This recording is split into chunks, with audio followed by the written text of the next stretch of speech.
안녕하세요. 일본의 소식을 쉽고 빠르게 간추려서 전해드리는 오늘의 일본입니다. 8월 15일 토요일 오전 뉴스 보내드리겠습니다.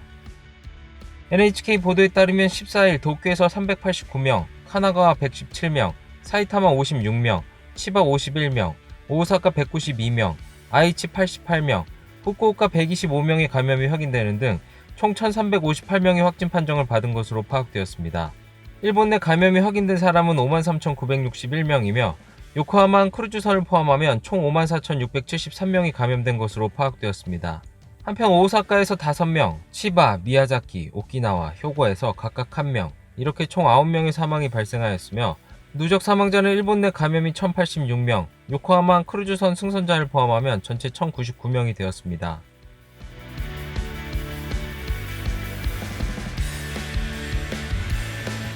일본 내 코로나19 바이러스에 감염되어 사망한 사람의 수가 8월 들어 증가하고 있습니다. 공표된 사망자 수는 13일 오후 9시까지 64명에 이르렀으며 이는 7월에 39명을 크게 웃도는 숫자입니다. 중증화하기 어려운 젊은 층의 감염자가 대부분을 차지하였지만 요즘은 중장년에 확산되고 있으며 감염자의 급증으로 입원할 곳이나 요양지가 충분히 확보되지 않은 지역도 있어 자택 대기 중 중증화될 우려도 나오고 있습니다. 13일까지 일주일의 사망자는 41명으로 감염자가 급증하던 4월 초와 비슷하며 전주보다는 약 1.4배로 늘어났습니다. 7월은 17,000명을 넘어 4월에 1.5배 가까이 늘어났습니다. 한편 사망자는 7월에 39명 확인되었으며 4월에 393명, 5월에 441명과 비교하면 크게 적은 숫자입니다. 이는 제1파에서 충분히 검사받지 못한 무증상과 경증의 20, 30대가 감염자의 대부분을 차지하고 있는 것이 큰 이유로 보여집니다. 하지만 상황은 바뀌었습니다. 도쿄도의 40대 이상 감염자는 10일까지 일주일 만에 742명 확인되었으며 전주는 685명, 전전주는 575명이었습니다. 오사카와 아이치현에서는 인공호흡기를 장착하는 사람이 제1파 수준의 속도로 불어나고 있으며 후생노동성에 따르면 전국의 중증 환자도 13일 시점에서 203명으로 1개월 전에 6배인 것으로 나타났습니다. 이날 도쿄에서는 389명의 신규 감염이 확인되었습니다. 10세 미만부터 90대까지의 남녀 389명이 신규 확진 판정을 받은 것으로 파악되었으며 이 중 242명은 감염 경로가 파악되지 않거나 조사 중이고 147명은 기존 감염자의 밀접 접촉자로 확인되었습니다. 연령대로는 20대에서 30대가 총 226명으로 전체의 약 58%로 젊은 층의 감염이 두드러지며 70대 이상은 총 29명으로 나타났습니다. 감염 경로로는 389명 중 가정 내 감염이 63명, 직장 내 감염이 23명, 유흥과 관련 감염이 14명, 회식에서의 감염이 18명, 시설 내 감염이 5명 등으로 확인되었습니다. 한편 이날 도내 사망자는 없었으며 현재 중증 환자는 3명 증가한 24명, 입원 환자는 98명 줄어든 1,560명으로 파악되었습니다. 이로써 도쿄의 누적 확진자 수는 17,069명, 누적 사망자 수는 338명이 되었습니다. 다음 소식입니다. 코로나19 바이러스의 감염 방지 대책을 취하고 있음을 나타내는 도쿄에서 실시하고 있는 감염 방지 철저 선언 스티커에 대해 해당 스티커를 부착한 필리핀 펍에서 손님과 종업원의 집단 감염이 발생하며 스티커의 실효성이 과제가 되고 있습니다. 来週から都の職員のチームによってですね、ステッカー掲示店の感染予防対策の確認をさらに行ってまいりますし、業界団体と連携しての傘下の事業者のガイドラインの徹底に取り組んでまいります。 이 가운데 도쿄는 스티커를 게시하는 번화가의 음식점 등을 중심으로 대책이 실행되고 있는지 확인을 실시하며 이는 직원 12명이 2인 1조로 다음 주부터 가게 점검을 실시할 예정이라고 밝혔습니다. 이에 대해 코이케 지사는 스티커 게시를 하는 것은 감염 확산 방지 대책을 세우는 것이 대전제가 되므로 가게의 책임으로 하고 싶다라고 말하였습니다. 또한 이용하는 손님에 대해서도 손 씻기의 철저, 마스크 착용, 컨디션 불량인 경우에는 가게 이용을 삼가는 등 주의를 해달라고 당부하였습니다. 다음 소식입니다. 연예계에도 코로나 바람이 불어닥쳐 감염자가 발생하고 있습니다. 14일 여배우 바바 후미카 씨가 코로나19 바이러스에 감염된 사실을 14일 소속 사무소에서 발표하였습니다. 바바 씨는 12일 밤 집에서 발열 증세를 보였으며 이후 자택에서 요양을 하였습니다. 다음날 오전 체온은 정상으로 돌아왔으나 의료기관 진찰 후 항원검사와 PCR 검사를 실시한 결과 항원검사에서 양성 판정을 받았다고 밝혔습니다. 바바 씨는 현재 보건소의 지도에 따르며 자택에서 요양 중인 것으로 알려졌습니다. 밀접 접촉자에 해당하는 사무실 직원 1명은 PCR 검사 결과 음성으로 확인되었습니다. 이날 AKB48의 오야 시즈카 씨의 코로나19 감염 사실도 그룹의 공식 블로그에서 발표되었습니다. 오야 씨는 11일 발열 증상이 있었으며 12일 권태감이 생겨 의료기관 진찰 후 PCR 검사를 받은 결과 감염 사실이 확인되었습니다. 오야 씨는 현재 두통, 흉통, 미각, 후각 등의 이상으로 보건소의 지시하에 자택 요양 중으로 알려졌으며 오야 씨의 밀접 접촉자는 없는 것으로 알려졌습니다. 또한 개그 콤비 시나가와 쇼지의 쇼지 토모하루 씨의 코로나19 감염 사실도 이날 발표되었습니다. 한편 13일에는 헤이세이 점프 소속의 이노우 케이 씨가 코로나19에 감염되었으며 현재는 자택 요양을 하며 경과를 관찰하고 있는 것으로 알려졌습니다. 다음 소식입니다. 관광 수요 환기책 고투 트래블로 미리 할인이 반영되지 않은 가격의 투어를 이용한 사람 등이 여행 대금의 할인을 받기 위한 절차의 접수가 14일부터 시작되었습니다. 고투 트래블은 7월 22일 시작되었으며 7월 27일부터는 여행회사 등이 미리 할인을 반영한 가격으로 패키지 투어 등의 여행 상품 판매를 시작하였습니다. 하지만 할인이 반영되지 않은 가격으로 투어 등을 구입하거나 직접 숙박시설을 예약하여 지불을 한 경우 등은 할인분의 환급 수속이 필요하여 이에 14일부터 접수가 시작되었습니다. 대상은 7월 22일부터 8월 말까지의 여행과 9월 1일 체크아웃까지 숙박으로 절차에 필요한 서류는 사무국 홈페이지에서 다운로드 가능합니다. 신청의 방법은 직접 숙박비를 지불한 경우는 숙박시설이 발행하는 여행증명서와 주소, 계좌번호 등을 확인하는 서류를 9월 14일까지 사무국에 우편 접수합니다.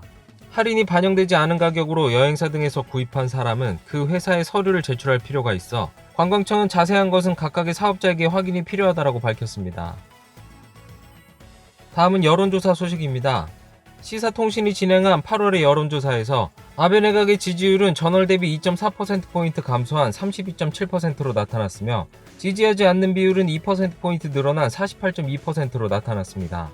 이는 제2차 아베 내각 출범 이후 2017년 7월 29.9%에 이어 두 번째로 낮게 나타났으며 지지하지 않는 비율도 같은 달에 48.6%에 이어 두 번째로 높았습니다. 내각을 지지하는 주요 이유로는 달리 적당한 사람이 없다가 17.8%, 총리를 신뢰한다가 7.1%, 리더십이 5.4% 순으로 나타났으며 지지하지 않는 이유로는 기대할 수가 없다가 25.9%, 총리를 신뢰할 수 없다가 25.7%, 정책이 별로다가 18.7% 순으로 나타났습니다. 정책적인 부분을 살펴보면 코로나19에 대한 정부의 대응의 평가에서는 평가하지 않는다라고 답한 사람은 59.6%로 평가한다의 19.4%를 크게 웃돌았으며 고투 트래블의 시작 시기를 7월 말로 앞당긴 것에 대해서는 빨랐다가 82.8%로 캠페인 시작 시기가 적절하지 않다는 의견이 대다수였습니다. 감염의 재확대에 정부가 긴급사태 선언을 재발령해야 하는가에 대해서는 발령해야 한다가 54.5%, 발령은 필요 없다가 23.5%로 긴급사태 재발령의 의견이 앞섰습니다. 정당 지지율은 자민 24.2%, 입헌민주 3.5%, 공명 3.3%, 공산 1.6%, 일본 유신 1.5%, 국민민주 0.6%, 레이와 신생구미 0.6%, 사민 0.5% 순으로 나타났으며 지지정당 없음은 61.6%였습니다. 포스트 아베 후보로는 자민당의 이시바 시게루 전 간사장이 3%포인트 상승한 24.6%로 1위를 차지하였습니다. 이는 자민당 지지층에서도 이시바 씨가 아베 총리를 10%포인트 이상 따돌리는 결과가 나왔습니다. 2위는 코이즈미 신지로 환경상이 12.3%, 3위는 아베 신조 총리가 9.2% 순이었습니다. 포스트 아베로 거론되는 강요들을 살펴보면 코노타로 방위상이 7.8%로 4위, 키시다 후미오 자민 정조회장이 6%로 5위, 스가 요시데 관방장관이 4.5%로 6위, 모테기 토시미츠 외무상이 0.8%로 10위를 차지하였습니다. 이번 여론조사에서 내각 지지율이 위험수역으로 알려진 30% 이하의 직전까지 추락하자 당정은 위기감을 강화하고 있습니다. 곤란하다, 뭐든지 정권의 책임이 되고 있다. 아베 신조 총리의 주변에서는 이번 여론조사 결과에 곤혹스러운 표정을 지으며 속도감을 가지고 할 수밖에 없다. 일희일비하지 않는다는 한마디밖에 할 말이 없다라며 마음을 다잡듯 말하였습니다. 이에 자민당 관계자는 이런 상태에서는 중의원 해산할 때가 아니다라고 지적하였으며 당 간부는 지금은 참을 때이다라고 말하였습니다. 당 내에서는 9월 말까지 예상되는 개각 자민당 임원 인사를 염두에 두고 인사로 분위기를 타개할 수밖에 없다라는 목소리도 있습니다. 다만 내년 9월 임기 만료가 임박한 총리의 구심력에는 그늘이 지고 있어 침체 분위기를 바꿀 만한 대담한 인사는 어렵다는 견해가 강하게 나오고 있습니다.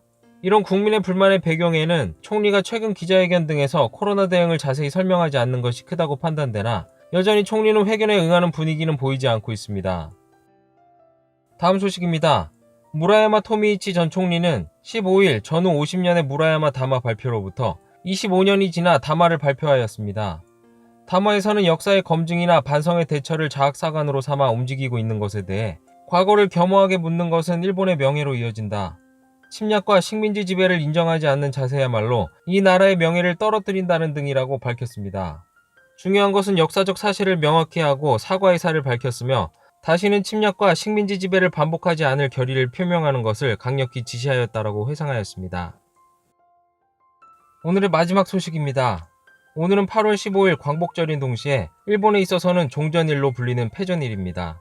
전후 75년을 맞아 각 정당에서는 종전일을 기념하여 성명을 내놓았습니다. 여야 주요 정당의 성명 내용을 살펴보았습니다. 우선 자민당은 전후 75년으로서 시간의 흐름에 따라 그 참화를 잊어서는 안 된다. 유일한 전쟁 피폭국으로서 다음 세대에 구전해야 하며 최근 안보의 어려움과 불확실성으로 헌법과 전수방위 이념하에 외부의 위협에 대한 억제력과 대응력을 향상해야 한다라며 피폭과 피해를 강조하며 전수방위를 넘어 안보 강화에 초점을 둔 성명을 발표하였습니다.